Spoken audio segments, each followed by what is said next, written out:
Relief for Italy, relief for Greece, for Spain, the whole Eurozone in fact.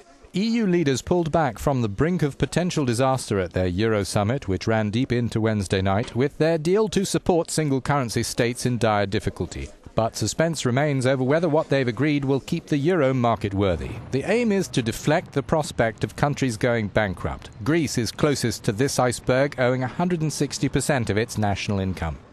The main points of the deal are banks are to write off 50% of the Greek debt. The goal is to lop it down to 120% of GDP by 2020.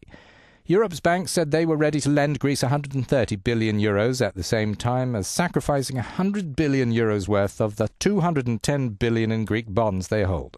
Now, the second point is the European Stability Facility. To get Berlin's backing to seriously beef this up, the deal had to be that Germany's contribution stays as it is. The EFSF weighed 440 billion euros originally, but jogging to keep up with ravenous Portugal and Ireland means it only has 250 billion left in it. So it's now going to get gassed up to 1,000 billion, 1 trillion euros. This is supposed to convince the markets the fund can save Italy or Spain if they tank.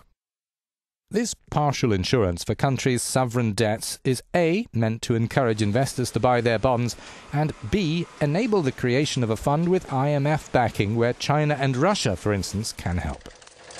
The third folio of the deal is recapitalization of the banks by next July to guard against contagion between countries enfeebled by debt, a cashback kitty to take the sting out of their Greek write-downs. Under the recapitalization plan, banks will be required to increase their holdings of safe assets to 9% of their total capital by the end of June.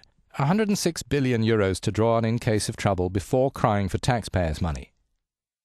Further calling for reform of Eurozone governance, the leaders are also counting on the European Central Bank for bond-buying support to maintain the pulse of the Italian and Spanish debt markets.